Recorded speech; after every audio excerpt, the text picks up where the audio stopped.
¿Sabías que incluso los santos más grandes, aquellos que pasaron su vida entera entregados a Dios, pueden descubrir al final del camino manchas tan sutiles en su alma que tiemblan al verlas? Eso fue lo que vivió Santa Teresa de Jesús en sus últimos años, cuando creyó haber alcanzado un grado de unión plena con Cristo y, sin embargo, se topó con una verdad que la desarmó por completo. No fue una visión celestial ni un arrebato místico de gloria.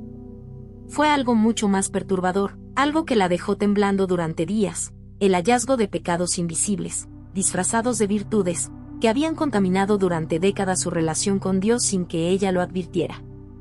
Imagina esa madrugada fría en el convento de San José. Teresa, ya anciana, con el cuerpo debilitado por años de penitencias, se despertó con un ardor extraño en el corazón. No era miedo, no era angustia, era una sed de pureza tan profunda que ni en su juventud había experimentado.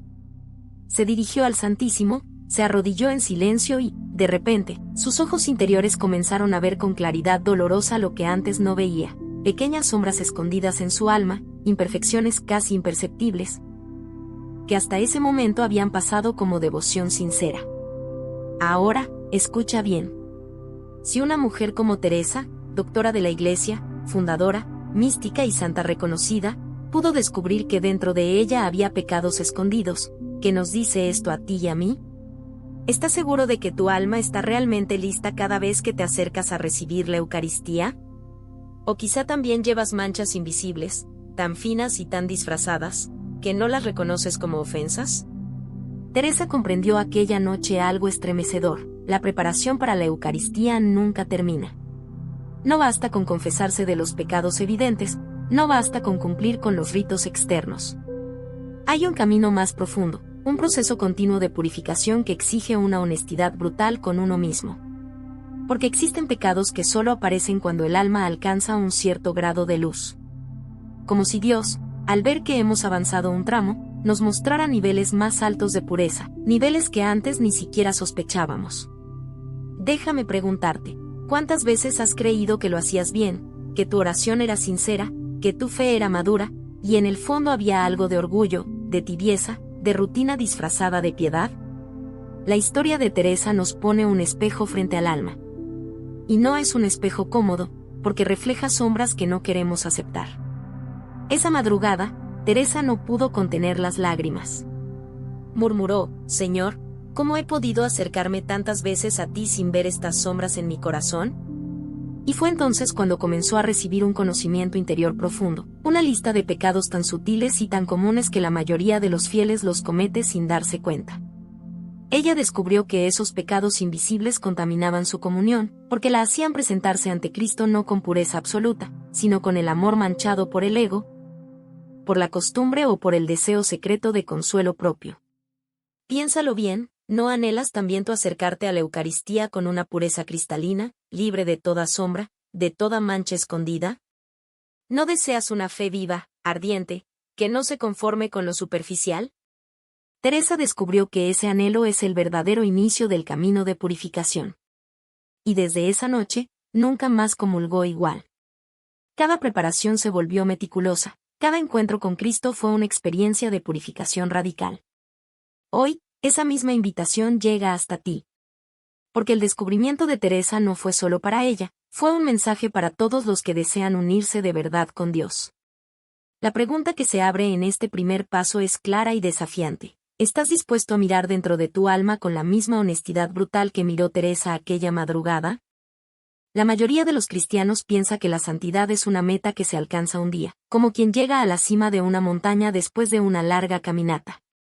Pero Teresa descubrió algo mucho más desconcertante: la pureza no tiene fin. El alma nunca termina de prepararse, nunca alcanza un punto donde pueda decir ya estoy completamente lista para recibir a Cristo. Cada paso hacia Dios abre nuevos horizontes, y cada nivel de luz revela manchas que antes permanecían ocultas. Imagina un cuarto oscuro en el que apenas entra una pequeña vela. Con esa luz tenue, todo parece limpio, ordenado. Pero si enciendes una lámpara más fuerte, empiezan a aparecer partículas de polvo, rincones descuidados, huellas que no habías notado. Y si luego entra la luz del sol por una ventana, lo que parecía pulcro se muestra lleno de detalles imperceptibles. Así es el camino del alma: cuanto más cerca estamos de Dios, más se nos muestra lo que todavía necesita purificación. Teresa comprendió que no debía asustarse de esos descubrimientos, sino agradecerlos. Porque si el Señor le permitía ver esas sombras, era señal de que estaba lista para enfrentarlas. ¿Te das cuenta? El peligro más grande no son los pecados visibles, los que escandalizan, los que todos reconocen como faltas. El verdadero peligro son aquellos que se disfrazan de virtud, los que se confunden con actos piadosos, los que parecen celo pero esconden orgullo, los que parecen humildad pero son miedo, los que parecen prudencia pero son pereza. Pregúntate ahora mismo, ¿cuántas de tus oraciones están realmente limpias de ti mismo? ¿Cuántas veces buscas a Dios sin esperar nada, sin desear consuelo, sin sentirte satisfecho contigo?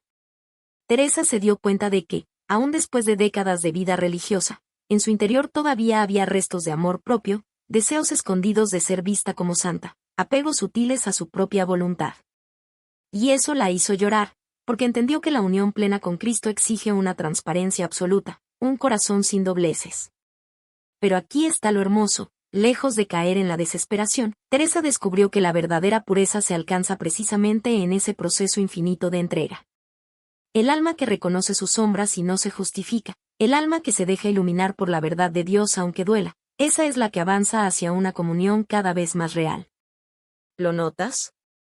El mensaje no es de miedo, sino de esperanza. Porque si hasta una santa pudo reconocer manchas invisibles y, en lugar de detenerse, siguió adelante con más humildad, entonces tú y yo también podemos hacerlo. Dios no nos revela nuestras sombras para condenarnos, sino para liberarnos. Cada descubrimiento es una invitación a amar con mayor pureza, a despojarnos de capas sutiles de egoísmo, a presentarnos ante la Eucaristía no con la seguridad orgullosa de quien cree estar limpio, sino con la humildad sincera de quien se sabe necesitado de gracia. Ahora dime, ¿no te emociona pensar que la santidad no es un punto de llegada, sino un camino sin fin, donde cada paso es una oportunidad para amar más? Teresa comprendió que la preparación para la Eucaristía es como un océano. Cuanto más profundo entras, más descubres que todavía queda por explorar. Y lo más sorprendente es que Dios no espera perfección inmediata, sino entrega constante. Él quiere que nos acerquemos con un corazón dispuesto a ser purificado, no con un corazón satisfecho de sí mismo. La pregunta que Teresa deja en este capítulo de su vida es simple, pero poderosa. ¿Estás dispuesto a dejar que Dios te muestre manchas que hoy ni siquiera sospechas? Porque solo quien se atreve a ser desnudado por la luz, alcanza la verdadera pureza que prepara el alma para la unión total con Cristo. El primer pecado invisible que Teresa descubrió en su alma fue la vanidad espiritual. Fue también el más doloroso, porque estaba tan bien disfrazado de virtud que durante años había creído que era una expresión auténtica de amor a Dios. ¿Cómo podía sospechar que, en medio de tantas horas de oración, de penitencia y de servicio, se escondía una sombra tan sutil de orgullo? La vanidad espiritual es peligrosa porque se alimenta de lo santo. Nace cuando alguien elogia tu fervor, en lo más íntimo, sientes una satisfacción secreta. Surge cuando te reconocen como piadoso, cuando otros buscan tu consejo, cuando tu reputación de hombre o mujer de Dios crece, y en tu corazón aparece un eco oculto que dice, soy yo quien lo glorifica. Eso fue lo que Teresa experimentó con lágrimas. Comprendió que muchas veces no se alegraba solo por la gloria de Dios, sino también por el reconocimiento que ella misma recibía. Lo terrible de este pecado es que puede contaminar cualquier acto religioso.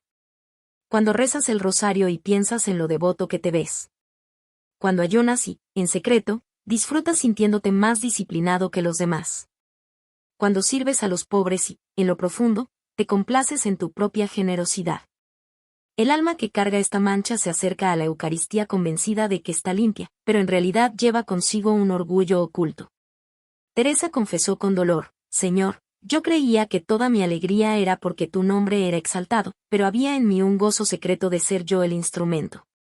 Y entonces comprendió que la única forma de purificarse era abrazar lo que llamó la humildad de la nada. Cada vez que sentía satisfacción por algún acto piadoso, repetía en silencio, Señor, esto no es mío, es tuyo. Yo soy solo el canal, tú eres el agua. Con esta práctica, poco a poco aprendió a desaparecer para que solo Dios brillara. Y al desaparecer encontró una alegría nueva, la libertad de no necesitar aplausos, la paz de vivir como un instrumento en manos del Creador. La vanidad espiritual es traicionera porque convierte la devoción más auténtica en un culto encubierto al propio ego. Teresa lo entendió y se entregó a un camino de humildad radical. Ya no quería sentirse buena, ni ser vista como santa, ni encontrar consuelo en los elogios. Solo quería que Cristo fuera todo en ella, y ella, nada. Esa fue la llave que abrió un nivel más profundo de pureza en su unión con la Eucaristía. El segundo pecado invisible que Teresa descubrió fue aún más devastador que la vanidad, la tibieza del alma disfrazada de normalidad espiritual. Este pecado es tan peligroso porque no duele, no alarma, no inquieta. Se presenta como algo natural, como si la vida de fe pudiera vivirse sin sobresaltos, sin pasión, en una rutina tranquila y predecible. Teresa recordó con horror los momentos de su vida en los que rezaba porque tocaba rezar, comulgaba porque era domingo, servía porque era su deber, pero sin sentir el fuego interior que un día había encendido su corazón. Ella misma confesó, yo pensaba que era madurez espiritual, pero era muerte lenta del asombro. La tibieza no es falta de fe, es fe sin pasión. No es ausencia de devoción, es devoción sin deseo. Es como un amor sin emoción, una relación que sobrevive solo por costumbre. Piensa en esto. ¿Cuándo fue la última vez que tu corazón latió con fuerza ante la presencia de Cristo en la Eucaristía? ¿Recuerdas la primera vez que sentiste esa emoción profunda en la oración, esa alegría irreprimible en la comunión? Teresa comprendió que había temporadas enteras en las que su amor a Dios se había enfriado poco a poco, como quien muere de hipotermia sin darse cuenta. Y lo más terrible es que ella creía que todo estaba bien.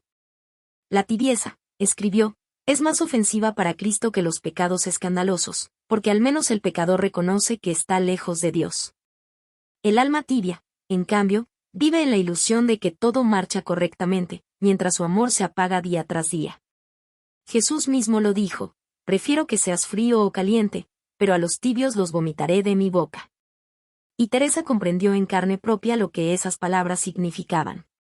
Para luchar contra este pecado, desarrolló lo que llamó la práctica del primer amor. Cada mañana, antes de rezar cualquier oración, se obligaba a recordar el momento más intenso de su encuentro con Dios, aquel día en que su alma ardió por primera vez ante su presencia. Y repetía con lágrimas, Señor, hazme sentir hoy como la primera vez que te vi con los ojos del alma. No solo eso, Teresa comenzó a pedirle a Dios que le rompiera la rutina, que no le permitiera acostumbrarse a lo sagrado, que le enviara incomodidades santas para mantener vivo el fuego. Es mejor llorar por la ausencia de Dios que vivir sin extrañarlo, escribió. Porque una fe que no duele, que no arde, que no palpita, corre el riesgo de convertirse en una costumbre vacía. La tibieza espiritual es ese veneno silencioso que te roba la alegría de orar, el temblor ante la comunión, el asombro frente al misterio. Y el único remedio es volver al primer amor, revivir la pasión inicial, pedir a Cristo que encienda otra vez el corazón, suplicar que no nos deje conformarnos con menos que un amor ardiente. Teresa comprendió que un alma tibia nunca está verdaderamente lista para recibir la Eucaristía, porque se acerca como quien come por costumbre, no por hambre. Por eso, desde aquel descubrimiento, cada comunión para Teresa fue un clamor, Señor, enciende de nuevo mi corazón. No permitas que me acerque a ti como rutina, sino como un alma desesperada que no puede vivir sin su amado. El tercer pecado invisible que Teresa descubrió en su alma fue la murmuración disfrazada de preocupación espiritual. Al principio le parecía algo inocente, incluso caritativo. ¿Acaso no era legítimo hablar de las debilidades de otros para orar por ellos? ¿No era una forma de mostrar interés por su salvación? Pero pronto comprendió que, detrás de esa máscara piadosa, se escondía un veneno más sutil, el juicio. Teresa recordó con dolor las conversaciones en que, con tono de compasión, comentaba las faltas de algunas novicias. Pobrecita, está tan apegada a su familia, qué lástima que le cueste tanto la oración. Palabras suaves, aparentemente preocupadas, pero cargadas de un orgullo secreto, la satisfacción íntima de señalar la inferioridad de los demás. Lo que parecía celo por la santidad ajena era, en realidad, soberbia encubierta. La murmuración es doblemente destructiva, hiere al prójimo y contamina al que la pronuncia. Porque quien juzga al otro no solo disminuye la caridad, también alimenta su propio orgullo. Cada vez que juzgo a mi hermana, escribió Teresa, estoy pidiendo a Dios que me juzgue con la misma medida. Y comprendió que acercarse a la Eucaristía con un corazón que acaba de criticar, aunque sea con tono piadoso, es llevar consigo un veneno invisible que apaga la pureza del amor. Este pecado es especialmente engañoso porque se reviste de compasión. El corazón se convence de que habla por amor, cuando en realidad busca aliviarse comparándose. Es fácil señalar la paja en el ojo ajeno para no mirar la viga en el propio. Y lo más grave es que, poco a poco, el alma se acostumbra a ese sabor amargo, hasta el punto de creer que sus palabras son justas y necesarias. Teresa, horrorizada, decidió tomar una medida radical, la regla del silencio caritativo. Cada vez que sentía el impulso de comentar un defecto de alguien, se detenía y se hacía una sola pregunta: ¿esto que voy a decir, aumenta el amor en el mundo o lo disminuye? Si la respuesta era que lo disminuía, guardaba silencio. Y aún más, comenzó a practicar el ejercicio opuesto. En lugar de señalar lo negativo, buscaba deliberadamente algo bueno que decir de la persona tentada a criticar. Así, su lengua, acostumbrada al veneno, empezó a llenarse de bendición. Descubrió entonces un secreto: cuando purificaba sus palabras, también se purificaba su corazón. Porque la lengua es reflejo del alma, y quien aprende a callar el juicio, empieza a ver a los demás con los ojos de Cristo. La murmuración, disfrazada de preocupación espiritual, es uno de los pecados más extendidos entre los creyentes. Se infiltra en conversaciones familiares, en encuentros comunitarios, incluso en la oración compartida. Pero Teresa nos advierte que el alma que llega a la comunión después de haber murmurado, aunque sea suavemente, se presenta ante Cristo con un corazón dividido, con los labios que rezan y la misma boca que ha herido al hermano. Desde aquel descubrimiento, Teresa repetía con frecuencia: si mi lengua se acostumbra al veneno, ¿cómo podrá recibir dignamente el cuerpo de Cristo? Y su silencio caritativo se convirtió en uno de los pilares de su preparación para la Eucaristía. El cuarto pecado invisible que Teresa descubrió fue la impaciencia con Dios, una impaciencia tan refinada que se disfrazaba de celo apostólico.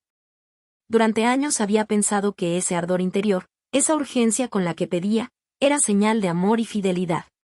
Pero en aquella madrugada comprendió que muchas veces, en lo profundo, no era amor lo que la movía, sino orgullo que exigía resultados rápidos. ¿Cuántas veces oraba con fervor por la conversión de un alma y, al no ver frutos inmediatos, se entristecía, se irritaba, incluso dudaba? ¿Cuántas veces pedía la sanación de alguien y, al no obtenerla enseguida, sentía que su fe era puesta a prueba, como si Dios le debiera una respuesta? Teresa se dio cuenta de que su corazón no siempre estaba abandonado en la voluntad divina. Al contrario, había en ella una exigencia oculta, que Dios actuara según sus tiempos y maneras. La impaciencia espiritual es peligrosa porque convierte a Dios en un empleado de nuestros deseos. El alma se acerca a la oración, e incluso a la Eucaristía, como quien va a cobrar una deuda, con una lista de peticiones que tienen fecha de vencimiento. Y cuando esas peticiones no se cumplen al ritmo esperado, el alma comienza a enfriarse, a frustrarse, a dudar. Teresa confesó entre lágrimas: yo pensaba que era celo por tu gloria, Señor, pero en el fondo era mi orgullo que no soportaba no tener el control. Comprendió entonces que esta impaciencia contaminaba la comunión, porque impedía adorar a Cristo como Señor absoluto y lo reducía a un medio para confirmar su fe. Para sanar este pecado, desarrolló lo que llamó la oración del abandono absoluto. Cada vez que sentía la urgencia de exigir, repetía en silencio: Señor, si nunca me dieras lo que pido, seguirías siendo digno de toda mi adoración. Era una oración revolucionaria, porque le enseñaba a amar sin condiciones, a entregarse sin negociar, a adorar sin esperar recompensa inmediata. Con el tiempo, descubrió que este abandono le traía una libertad inmensa, la libertad de dejar a Dios ser Dios, de no querer forzarlo a encajar en los planes humanos. La impaciencia se transformó en confianza, y la confianza en paz. Desde entonces, cada comunión se convirtió para Teresa en un acto de rendición total. No recibía a Cristo para obtener respuestas, sino para entregarse sin reservas a su voluntad. Este descubrimiento es también una advertencia para nosotros. La fe impaciente parece fervorosa, pero está marcada por el ego. Solo el alma que se abandona sin condiciones puede recibir la Eucaristía como lo que realmente es: un misterio de amor, no una transacción espiritual. El quinto pecado invisible que Teresa descubrió fue la envidia espiritual, un veneno tan sutil que se camuflaba bajo apariencia de humildad. No se trataba de envidiar bienes materiales ni honores mundanos, sino algo mucho más delicado, envidiar las gracias que Dios concedía a otros. Teresa recordó con dolor el día en que una joven novicia recibió una visión de la Virgen María. Exteriormente, la felicitó y le habló con ternura sobre la importancia del discernimiento. Pero en lo más secreto de su corazón apareció una pregunta amarga: ¿por qué a ella y no a mí, que he pasado décadas de oración y sacrificio? Esa pregunta, aparentemente inocente, escondía una acusación silenciosa contra la justicia de Dios. La envidia espiritual es traicionera porque se disfraza de deseo de santidad. Yo no envidio sus riquezas, puede decir el alma, solo envidio su cercanía con Dios. Pero detrás de esa frase se esconde una trampa: no aceptar la voluntad divina, no alegrarse plenamente por las gracias ajenas, como si el amor de Dios fuera un recurso limitado que se reparte de manera desigual. Teresa comprendió que este pecado contaminaba profundamente su relación con la Eucaristía. Porque el alma envidiosa no se presenta ante Cristo con gratitud, sino con comparación. Mira lo que recibe y lo mide contra lo que otros han recibido. En lugar de abandonarse a la ternura del Señor, se acerca con una sombra de queja, con un corazón dividido entre el amor y la inconformidad. Para purificarse, desarrolló lo que llamó la alegría vicaria perfecta. Cada vez que se enteraba de una gracia concedida a otra alma, se obligaba no solo a sonreír, sino a dar gracias como si esa gracia hubiera sido otorgada a ella misma. Si mi hermana es consolada, escribió, yo también soy consolada, porque somos un solo cuerpo en Cristo. Incluso fue más lejos. Comenzó a pedir en su oración que Dios derramara sobre otros las gracias que ella más anhelaba. Y al hacerlo, experimentó una liberación interior que jamás había conocido. Descubrió que solo cuando se alegraba sinceramente por los dones ajenos, estaba preparada para recibir los suyos propios con corazón limpio. La envidia espiritual es peligrosa porque roba la paz, envenena la caridad y convierte la comunión en un acto de comparación silenciosa. Teresa la enfrentó con un remedio radical: alegrarse, de corazón, por la felicidad espiritual de los demás. En esa renuncia a la competencia encontró una alegría nueva, la certeza de que el amor de Dios es infinito y no se agota al ser compartido. Desde entonces, cada vez que se acercaba a la Eucaristía, lo hacía con una oración distinta: Señor, gracias por lo que haces en mí, pero también gracias por lo que haces en ellos. Tu gloria no es mi exclusividad, es nuestra herencia común. El sexto pecado invisible que Teresa reconoció en su alma fue la hipocresía devota. No se trataba de una hipocresía vulgar, de aparentar santidad sin creer en nada. Era algo mucho más delicado: exagerar su fervor cuando alguien la observaba, mostrarse más recogida en la oración si había visitas, hablar con mayor unción cuando sabía que sus palabras serían recordadas. Era una santidad representada, un papel bien interpretado, pero no siempre fiel al estado real de su corazón. Teresa lloró al comprender que, en varias ocasiones, había usado el nombre de Dios para construir su propia reputación. Señor, confesó, ¿cuántas veces he buscado mi gloria bajo la apariencia de buscar la tuya? Y descubrió que la hipocresía devota no solo engaña a los demás, sino que engaña también al propio corazón, creando una vida espiritual doble, la pública y la secreta. La primera llena de gestos y palabras, la segunda a menudo seca y vacía. Para purificarse, Teresa comenzó a practicar lo que llamó la prueba del testigo invisible. Antes de realizar un acto religioso, se preguntaba, ¿lo haría exactamente igual si nadie me viera jamás? Si la respuesta era no, sabía que había contaminación de hipocresía. Entonces buscaba espacios de oración y servicio totalmente escondidos, donde nadie pudiera aplaudirla. Así empezó a distinguir lo que hacía por Dios de lo que hacía por su propia imagen. El séptimo pecado invisible, estrechamente ligado al anterior, fue la pereza espiritual disfrazada de prudencia. Teresa reconoció que había momentos en los que el Señor le inspiraba a dar un paso más profundo de entrega, y ella respondía con frases aparentemente sensatas: es mejor ir poco a poco, Dios no quiere extremos. La santidad está en lo ordinario. Todas esas frases eran ciertas en parte, pero escondían un miedo más fuerte, el miedo a la incomodidad. Era una prudencia falsa que la mantenía en una mediocridad cómoda, una resistencia oculta al fuego transformador del espíritu. Yo pensaba que era humildad, escribió, pero era pereza que no quería incomodarse por amor. Para vencerla, Teresa adoptó lo que llamó el sí incondicional diario. Cada mañana, antes de comenzar sus oraciones, se comprometía a decir a cualquier inspiración de Dios durante ese día, por pequeña o difícil que fuera. No negociar, no posponer, no suavizar. Y descubrió que esa práctica la liberaba de la tentación de refugiarse en excusas. Aprendió que el amor verdadero nunca se protege de su propia exigencia.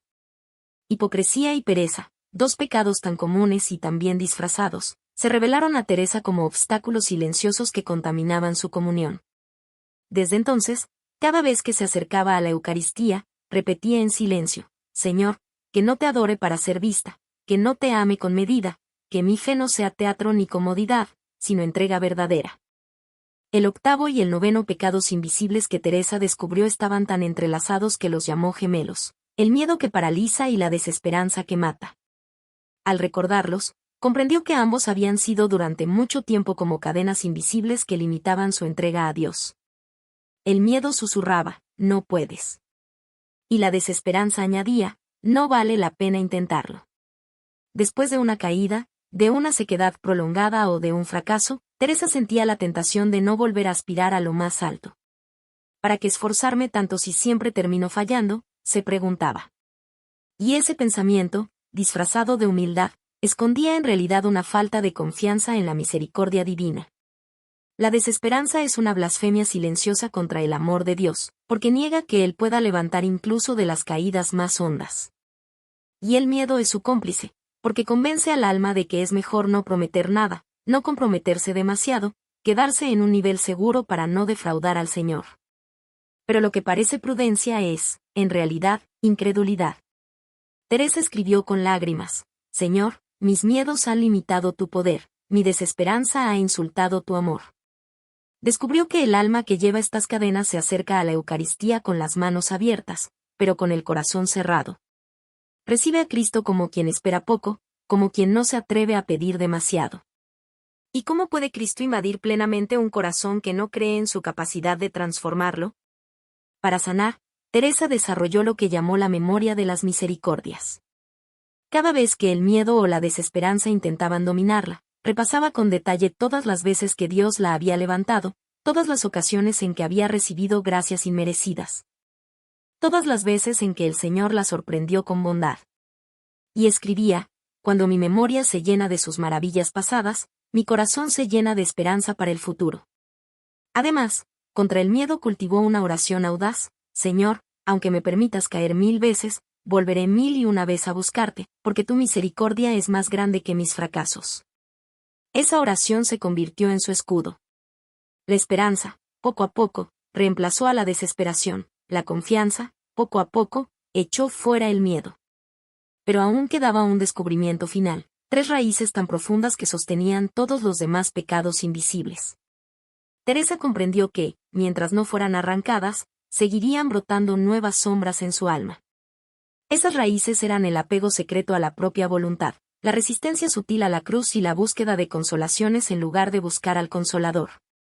Después de haber reconocido los pecados invisibles que contaminaban su alma, Teresa comprendió que todavía quedaban 3 raíces más profundas, 3 venas ocultas de donde brotaban todos los demás. El apego secreto a su propia voluntad, la resistencia sutil a la cruz y la búsqueda de consolaciones en lugar de buscar al mismo Dios. El primero era el apego a su voluntad. Teresa, que tanto había hablado de obediencia y entrega, descubrió con dolor que todavía quería que las cosas se cumplieran como ella las imaginaba. Cuando deseaba que sus fundaciones prosperaran, cuando anhelaba que sus hijas espirituales crecieran en santidad, cuando pedía respuestas en la oración, siempre había una mezcla imperceptible. Amor sincero a Dios contaminado por su propia preferencia. Y se preguntaba: ¿cómo distinguir entre querer lo que Dios quiere y querer que Dios quiera lo que yo quiero? El segundo era la resistencia a la cruz.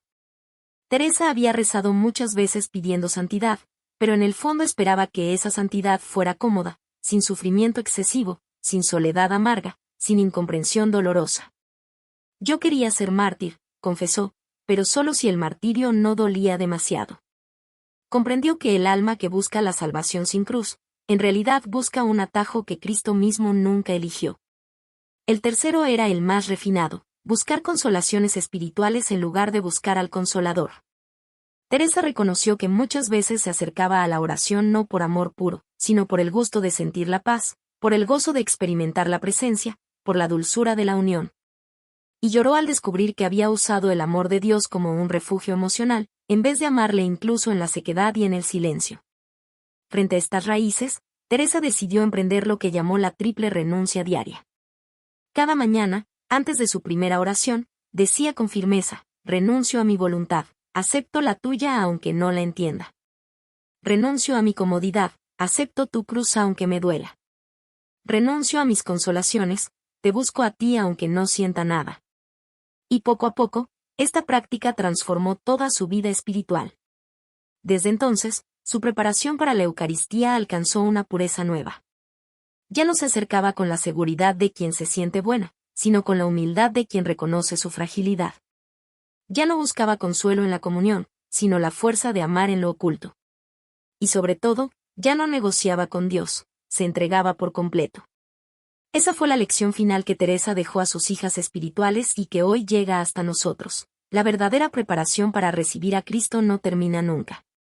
Es un camino infinito de purificación, de desprendimiento, de entrega total. Porque el amor de Dios no se conquista con actos externos, sino con un corazón que aprende a desaparecer para que Él lo sea todo. Y ahora la pregunta queda abierta para ti: ¿estás dispuesto a renunciar incluso a lo más sutil, a lo más escondido, para que tu comunión sea una unión limpia, cristalina, ardiente? ¿Estás dispuesto a dejar que la luz de Dios revele sombras que hoy todavía no ves?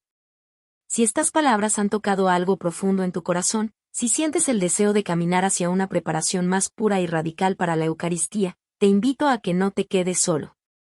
Únete a esta comunidad de búsqueda y oración. Suscríbete a Camino de Oración y juntos seguiremos explorando, capítulo tras capítulo, los secretos de la vida espiritual que los santos descubrieron en silencio. Porque este camino no se recorre una sola vez, se recorre cada día, hasta que Cristo sea nuestro todo.